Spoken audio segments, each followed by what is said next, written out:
Lorsque l'on parle One Piece, on pense très souvent pirate, fruit du démon, aventure, mais aussi prime, un des éléments majeurs du manga.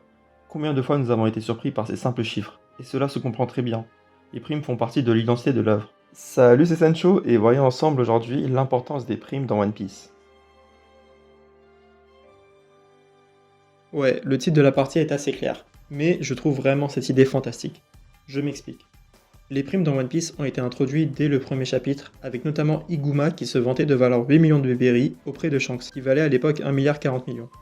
On ne va pas s'étaler là-dessus. D'ailleurs, comment ça se fait que Iguma ne connaisse pas Shanks? On a dit qu'on n'allait pas s'étaler là-dessus. Depuis, grand nombre de personnages ont eu le droit à leurs primes, certains ont même connu plusieurs mises à jour. Ce système est génial car officiellement, la prime est censée être un indicateur de la dangerosité d'un personnage. Plus grande est la menace, plus haute sera la récompense pour sa capture. Mais officieusement, il y a très souvent une forte corrélation entre la force de l'individu et le montant de sa prime. Évidemment, il y a toujours des exceptions, comme par exemple Chopper qui a une prime particulièrement basse, ou encore Nico Robin qui, lorsqu'elle était enfant, avait déjà une prime assez élevée, car jugée particulièrement dangereuse. Mais il faut bien reconnaître que la plupart du temps, il y a une forte corrélation entre la force du personnage et le montant de sa prime. Mais justement, grâce à ce prétexte de dangerosité, l'auteur se dédouane de potentielles incohérences. La prime est, hors exception, un indicateur plus ou moins précis de la puissance d'un personnage. Et j'insiste sur l'aspect plus ou moins précis. Ce n'est pas parce qu'un personnage a une prime plus élevée qu'un autre qu'il est nécessairement plus fort. De fait, il laisse libre cours au débat de puissance et se laisse surtout la liberté de créer la surprise en mettant en opposition deux personnages avec des primes différentes. Par opposition, on pourrait parler des Duriki du CP9, qui se veulent beaucoup plus précis. Cela est à mon sens une très mauvaise idée, puisqu'ici on perd tout intérêt à suivre un combat entre deux personnages dont on connaît le niveau. D'ailleurs, je ne comprends pas très bien l'intérêt, pourquoi est-ce que ce système a été introduit, si ce n'est pour dire que Lucci était à l'époque d'Enies Lobby environ aussi fort que Kaku et Jaguar réunis, et que donc, Luffy serait aussi fort que Zoro et Sanji réunis. Mais sinon, je ne comprends pas bien l'intérêt de ce système. Ensuite, le système des primes est totalement cohérent avec l'univers de One Piece, puisque cela a réellement existé dans notre monde à l'époque des pirates. Un petit cours d'histoire s'impose. Vers 1600, donc l'époque de nos grands frères, le monde était plongé en plein air de la piraterie. Les pirates les plus réputés avaient leur tête mise à prix, non pas par la marine, mais par les plus grands états maritimes, comme la France, l'Angleterre ou encore l'Espagne. Reprendre ce système de primes est donc totalement légitime, puisqu'il y a une réelle cohérence historique. Maintenant, les primes ont un autre avantage non négligeable, c'est le merchandising. Faut être honnête, on aime tous avoir une petite affiche de Luffy accrochée dans notre chambre. C'est devenu un élément de décoration tellement répandu que je serais curieux de savoir combien de posters Wanted se vendent par an. Voilà, pour toutes ces raisons, le système des primes dans One Piece est absolument génial. Évidemment, dans la suite de la vidéo, on va un peu plus s'intéresser à l'aspect indicateur de force que la vraisemblance historique ou le merchandising. Mais il faut reconnaître que c'est quand même bien vu de la part de l'auteur d'avoir réussi à jouer sur tous ces aspects en même temps. Maintenant, c'est bien d'avoir une super idée de départ, rien n'empêche de la ruiner par la suite. Et c'est malheureusement un peu ce qui s'est passé. Parlons de l'effondrement des primes. Ceux ayant vu ma vidéo sur la puissance reconnaîtront certains propos. Si l'on compare les primes tout le long du manga, on s'aperçoit très rapidement d'un problème. La surenchère permanente est excessive. Ça fait beaucoup là, non? Les primes sont continuellement de plus en plus élevées. Alors oui, ça a du sens puisque Luffy et ses amis réalisent des exploits de plus en plus impressionnants, et en parcourant Grand Line, forcément ils rencontrent des adversaires de plus en plus forts. Mais une fracture beaucoup trop importante a eu lieu dans le Nouveau Monde. Dans une moindre mesure, on a d'abord eu sur l'île des Hommes Poissons les pirates de Big Mom. Donc on avait d'un côté Pecoms avec 330 millions de berry, et de l'autre Tamago avec 429 millions de berry.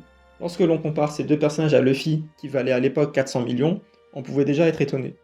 Pour rappel, pour en arriver là, Luffy a dû battre deux capitaines corsaires, attaquer les 3 sites du gouvernement, et a des liens avec Shanks, Garp, Dragon, Ace ou même Rayleigh. Le gars a un sacré CV quoi. Qu'ont pu faire ces deux pirates random de Big Mom? On n'en a aucune idée, et sincèrement c'est très difficile de s'imaginer. Mais là où la fracture a été encore plus violente, c'est durant l'arc Zou, au chapitre 809. On apprend que Jack, le dernier commandant de Kaido, a une prime d'1 milliard de berry, donc 2 fois celle de Luffy à l'époque. On rappelle, d'un côté, abattu 3 corsaires, les 3 sites du gouvernement, et relié à Shanks, Garp, Dragon, Ace, Rayleigh, même on pourrait aller plus loin. Volonté du dit, chapeau de paille, Nika Nika no Mi, 500 millions. De l'autre, une trompe, 1 milliard. On ne comprend plus rien. Ok, j'abuse un peu, il est dans l'équipage de Kaido, il est fort, mais ça s'arrête là. Et elle est là la fracture, car à partir de là, l'auteur va multiplier les primes dans les équipages d'empereurs, et elles seront systématiquement trop élevées. Mais cela pose problème rétroactivement. D'abord, ça fait passer les exploits clairement inégalés de Luffy comme de petits faits divers. Déjà, à chaque fois que Luffy a battu un corsaire, ça a généré un énorme raz-de-marée. La marine était en panique, et à part lui, et un peu plus tard avec Trafalgar, personne ne renversera aucun corsaire. Mais c'est même pire. On nous dit clairement qu'il n'y a eu qu'un seul homme dans toute l'histoire à s'être évadé d'Impel Down. Shiki le Lion d'Or, le mec qui se battait avec Roger. Luffy, lui, non seulement il s'est évadé, mais il s'est même infiltré de son propre gré et carrément jusqu'au dernier niveau. Idem à Marineford, il y avait Barbe Blanche, toute sa flotte, les amiraux, tous les corsaires, et c'est Luffy qui se retrouve à la fin sur l'échafaud en train de sauver Ace. Et après tout ça, il vaut que 400 millions.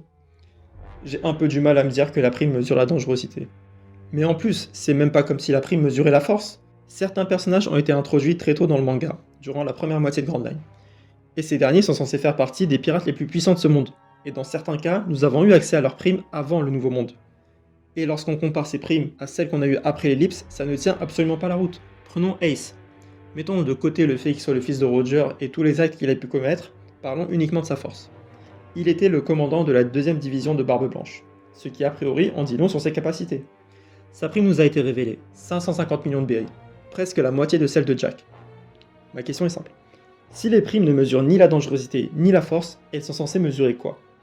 Je veux dire, même Sabo a Dressrosa.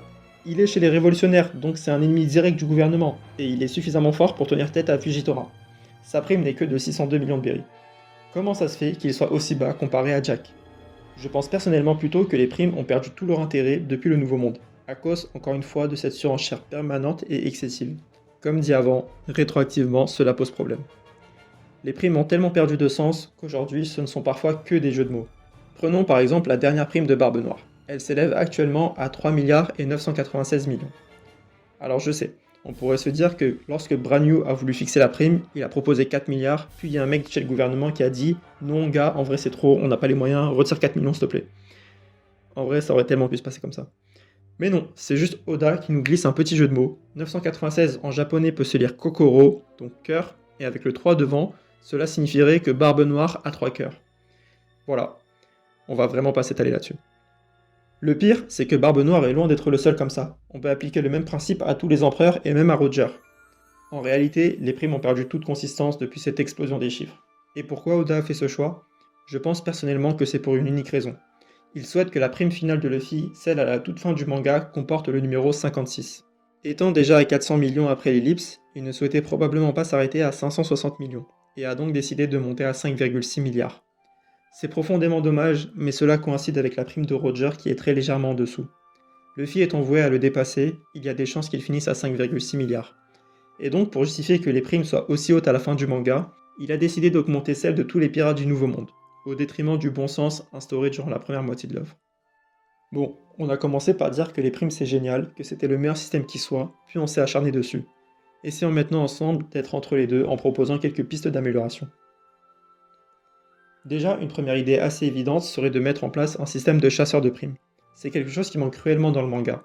On a l'impression qu'un pirate ait une prime élevée ou basse, cela ne change absolument rien à sa vie. C'est un peu dommage. On pourrait imaginer un système de classement avec des chasseurs réputés qui ne s'attaquent qu'aux plus gros pirates. Ça pourrait littéralement devenir un nouveau camp. On aurait les pirates, les marines, les révolutionnaires et les chasseurs de primes. Imaginez de jeunes mercenaires en quête de renommée qui courent après des pirates de plus en plus forts, et les plus anciens qui, eux, déjà craints, mettraient en place des plans pour faire tomber des commandants du Yonko, quitte à coopérer avec d'autres pirates. On aurait pu avoir un Roger, Garp et la légende des chasseurs de primes face aux Rocks.